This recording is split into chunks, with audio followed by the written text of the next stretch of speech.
Bonjour Charles Roche. Bonjour, Merci de nous avoir rejoints avec Pierre. mais je vous en prie. Vous étiez, ça vous dit quelque chose, hein, cette prison, vous avez passé du temps, vous étiez C'est quelques années de ma vie, ancien gardien ici notamment, puis dans d'autres prisons, hein. bien sûr. C'est toute une carrière de 82 à 2000, c'est ça? Exact. Donc ça laisse des traces. Ça laisse certaines traces, oui. Voilà, quelle est votre amitié? Pourquoi vous êtes là ici? Qu'est-ce que vous avez développé comme relation avec Pierre Botton toutes Avec ces Pierre années où vous l'avez Botton, connu? c'est une vieille relation. J'ai connu Pierre à son arrivée et ensuite il m'a suivi un petit peu parce que j'ai changé de prison et il m'a suivi à la maison d'arrêt de Grasse. Comme quoi on peut s'attacher entre détenus et gardiens? Mais totalement, totalement. Il n'y a aucun problème, vous savez, entre détenus et gardiens, entre gardiens et détenus. Hein, vous savez, c'est dans les deux sens, pas dans un seul. Pourquoi il est important Fondamental. Il a été fondamental. D'abord, c'est lui que je vois lorsque j'arrive pour la première fois, en novembre 92. Et il m'a donné des conseils. Et puis, je ne peux pas oublier, les souvenirs que j'ai avec Charles sont énormes. Je lui dois énormément. Je lui dois énormément. J'étais à l'isolement. Donc, c'était extraordinairement dur. Et mon compagnon... ma béquille, c'était les médicaments et Charles. D'ailleurs, il ne cessait de me dire qu'il fallait que j'arrête de les prendre. Il avait raison, comme il a eu raison sur énormément de choses. Et puis surtout, le 24 décembre 92, il est passé faire sa tournée à 17h, puis après à 19h, et il a vu que je n'allais pas bien. Et en dehors de tous les règlements, il est à la retraite, donc on peut le dire aujourd'hui. Il a vu que j'allais partir, quoi, et il a ouvert la porte de la cellule en dehors de tous les règlements. Et il m'a parlé très très longtemps, et il m'a permis de tenir. Voilà, alors là, ça a tenu le coup. Malheureusement, ça n'a pas tenu le coup à Grasse. Et je me rappelle, lorsque je me suis réveillé à Grasse, il m'a dit « Pourquoi vous m'avez fait cela ?»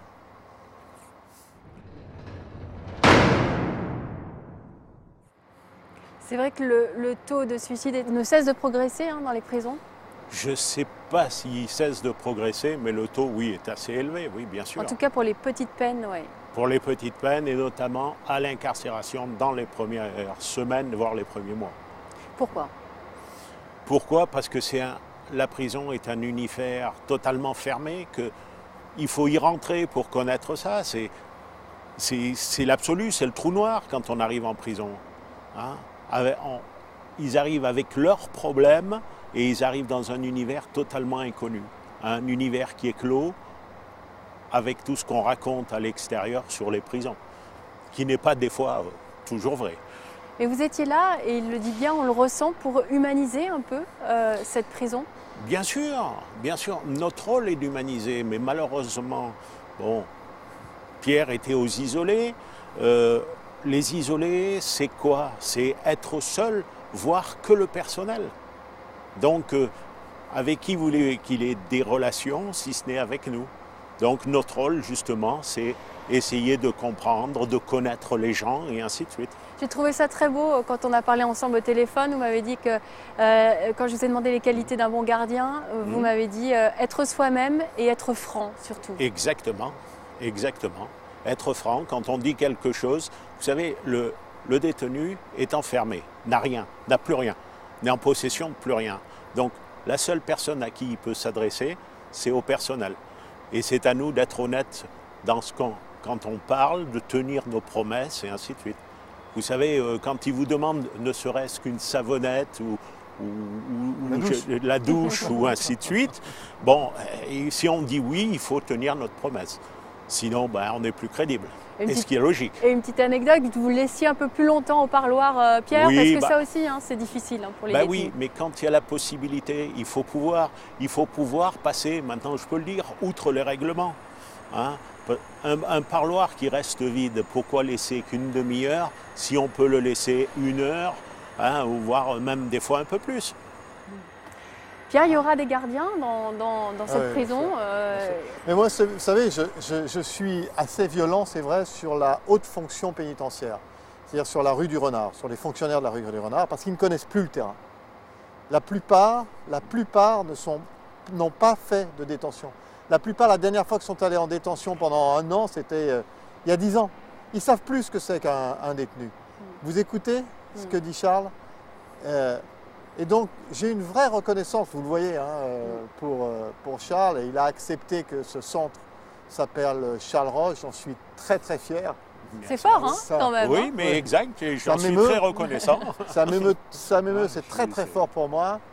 J'en avais assez qu'on appelle cette prison la prison Botton. Et je trouve que c'est tellement fort pour moi qu'elle s'appelle Charles Roche. Il le mérite tellement. Je ne serais sans doute pas là s'il n'était pas à mes côtés.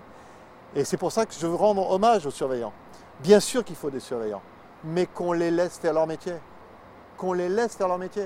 Qu'on ne leur impose pas des règles idiotes. Je ne vais pas revenir sur les dessins d'enfants qu'on avait limités à 10 cm. C'est complètement dément. Jamais un surveillant n'aurait fait ça. Jamais. C'est vrai que le tiraillement entre la haute autorité et puis vous sur le Voilà, terrain. mais Pierre a tout dit. Les gens d'en haut ne sont plus des gens de terrain, donc ils sont déconnectés de la réalité. Et malheureusement, ils ne sont plus à l'écoute des gens du terrain. On essaye de faire remonter des informations, ça passe plus. Ça passe plus.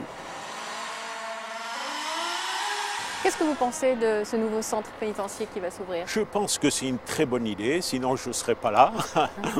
Je pense que c'est une très bonne idée. Maintenant, donc, je ne connais pas encore tous les tenants et les aboutissants de son projet, mais on va en discuter. Hein. Mais je pense que c'est une très très bonne idée parce que c'est vrai qu'il faut aider les gens, ceux qui veulent être aidés, bien sûr. Hein. Attention, il ne faut pas tout mélanger parce qu'il y en a qui ne veulent pas être aidés, qui se complaisent dans ce milieu-là. Donc, aider ceux qui veulent être aidés, oui. C'est un très bon projet. Ça vous touche énormément, j'imagine? Ah bah bien sûr. Vous allez laisser une marque? Laisser une marque, je ne sais pas, mais enfin, oui, ça me touche quand même. Oui. La privation avec la famille, ça c'est vraiment difficile aussi. Hein. C'est quelque chose. Oui, c'est très très dur. C'est vraiment très dur. Mais vous savez, on a passé pas 602 jours, mais j'ai fait la majorité de ma détention à Grasse et puis bien sûr à Lyon. Et c'est lui qui m'a amené pour la dernière fois à la santé. On a fait 18 heures de camion ensemble. Exact. Et je me rappelle, j'étais absolument démoli, je sortais de ma tentative de suicide. Et je me rappelle avoir été accueilli par... c'est des moments qui sont très forts pour moi, surtout qu'il est à côté de moi. Par le directeur de la prison. Il était peut-être, je sais pas, à 23 heures, hein, il était peut-être très tard. Ouais. Et je me suis accroché à lui. Je m'accrochais à lui. Et le directeur ne comprenait pas. Et le directeur, il voyait arriver Botton, il avait le poids du ministère, tout ça dessus. Et je lui disais, me laissez pas, me laissez pas. Et il a eu la gentillesse de rester un peu plus longtemps pour que je tienne le coup, quoi. Et voilà, donc, à vie, reconnaissant à vie. J'imagine. Retournez-vous, ça vous fait quoi aujourd'hui, tous les deux, de voir cette prison? De voir cette prison, ouais. C'est, je vous dis, des souvenirs, des bons, des mauvais, mais une prison qui était à démolir. Beaucoup trop vieille, beaucoup trop de promiscuité, impossible de travailler et impossible pour les détenus d'y vivre. Pierre, vous êtes ému devant cette prison à côté Charles Roche. C'est l'avenir là finalement? Non, je trouve que c'est magnifique. Je trouve que c'est très très beau. D'abord, je trouve que c'est très très mérité pour Charles et pour cette profession qu'on décrit. Voilà, je trouve que c'est une superbe histoire. On va aller au bout. Je trouve que c'est magnifique, quoi. C'est des histoires de vie. Il y en a plein, hein. C'est pas, la mienne est publique, mais il y en a plein et je trouve que c'est vraiment, voilà, c'est beau. C'est un milieu très difficile et je pense que ça va, si on pouvait arriver à faire avancer un peu les choses, et je crois qu'on y arrive, franchement,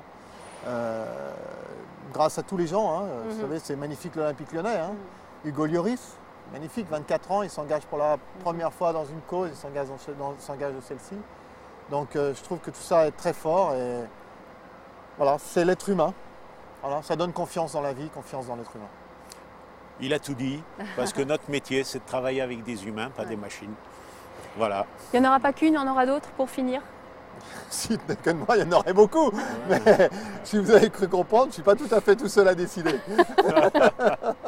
Merci beaucoup en tout cas, on finit avec des sourires d'avoir participé à cette émission. Merci Pierre, merci Charles. Merci.